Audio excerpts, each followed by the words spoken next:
E aí, galera, tudo bem com vocês? Sejam bem-vindos a mais um vídeo aqui no nosso canal Biopodcast.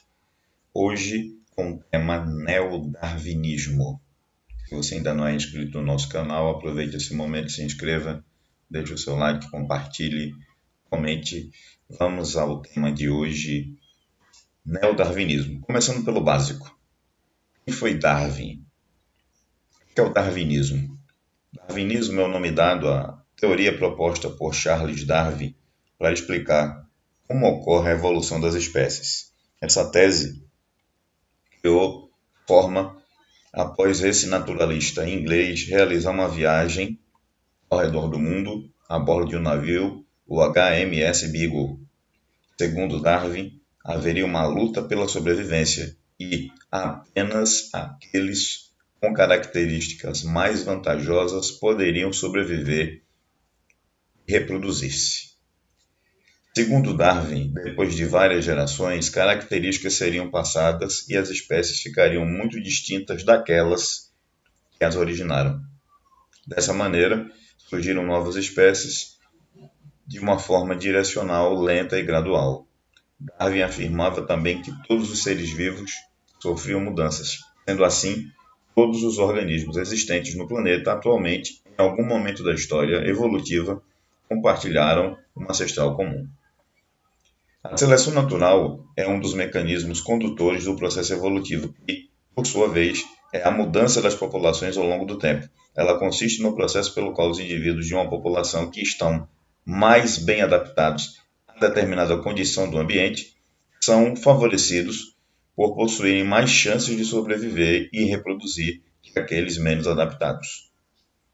O neodarwinismo é a teoria baseada no darwinismo e nega a hereditariedade dos caracteres adquiridos, privilegiando como fator principal da evolução a seleção natural, incorporando os conhecimentos da genética e da biologia molecular.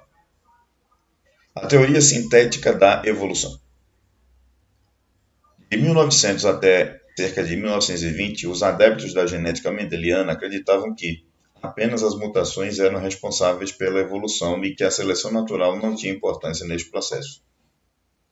Depois disso, vários cientistas começaram a conciliar as ideias sobre a seleção natural como os fatos da genética, que culminou com a formulação da teoria sintética da evolução, também às vezes chamada de neodarwinismo.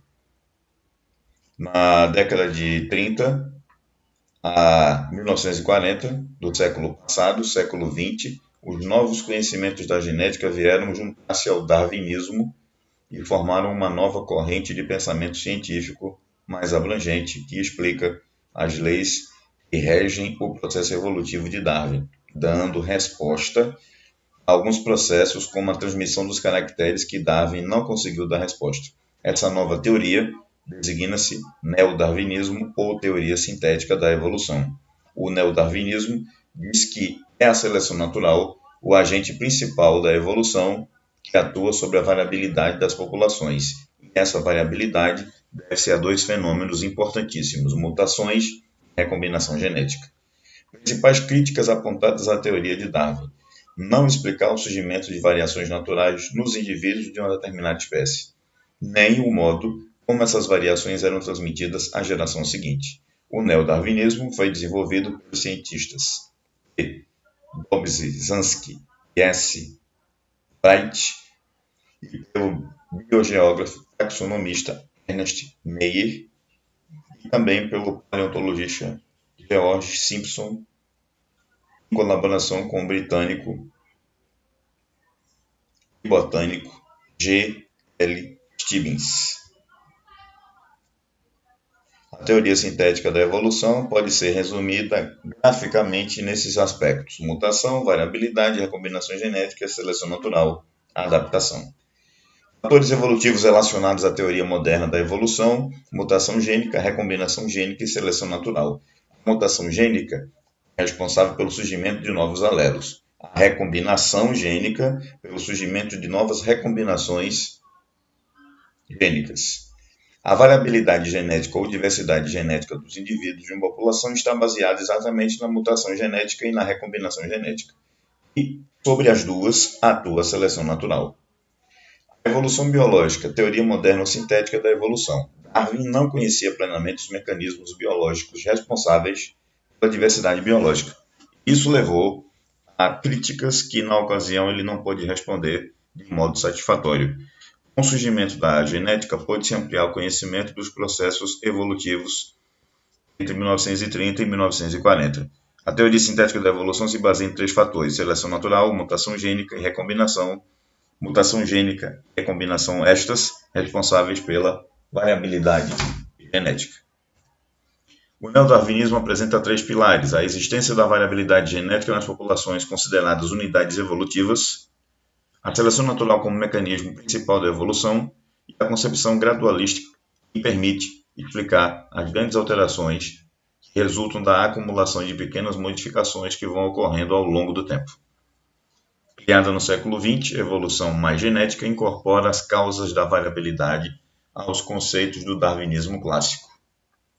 Combinações genéticas, segregação independente e crossing over ou permutação gênica, variabilidade, mutações, seleção natural, adaptação. As mutações são alterações no material genético. A mutação é a principal causa de evolução biológica. As mutações produzem modificações na espécie e são os principais motivos para a variabilidade genética. Então, nós temos mutações gênicas e cromossômicas. As gênicas, substituição, inserção, deleção. Cromossômicas, numéricas e estruturais. Tudo isso afetam a base, a sequência de bases do gene que codificam uma determinada proteína. E as cromossômicas são aquelas que afetam os cromossomos. Mutações, alterações no material genético. A mutação é a principal causa da evolução biológica. As mutações produzem modificações na espécie e são os principais motivos para a variabilidade genética. As mutações podem levar ao aparecimento de novos fenótipos, como por exemplo aí, A, B, C e D. Os indivíduos que as possuem chamam-se mutantes. Em D está representado através do computador uma mutação num par de nucleotídeos de DNA, apresentada aí em vermelho. Mutação: o genoma dos indivíduos em circunstâncias diversas sofre alterações chamadas mutações. As mutações ocorrem frequentemente de forma espontânea, como resultado da ação de agentes mutagênicos internos ou externos ao organismo. O fenótipo dos indivíduos resulta das interações que se estabelecem entre fatores ambientais e o seu genoma. A célula tem capacidade para reparar anomalias que afetam o DNA, mas algumas persistem e alteram o genoma. Temos aí a chamada árvore da vida, onde nós temos aí os principais grupos de seres vivos sendo representados: reino vegetal, reino animal, reino fungi, reino protista, reino monera.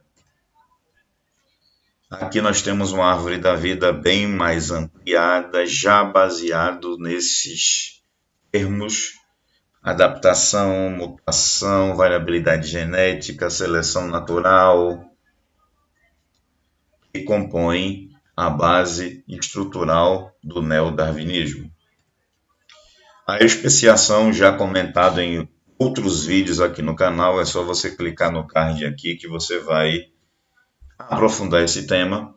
É o processo evolutivo pelo qual as espécies vivas se formam. Esse processo pode ser uma transformação gradual de uma espécie em outra, anagênese, ou pela divisão de uma espécie em duas, por cladogênese. A especiação também pode ser induzida artificialmente através de cruzamentos selecionados ou experiências laboratoriais. Esquema do surgimento de duas espécies a partir de uma espécie ancestral. Ocorrência de recombinação gênica e de mutações. Espécie ancestral, nós temos aí A.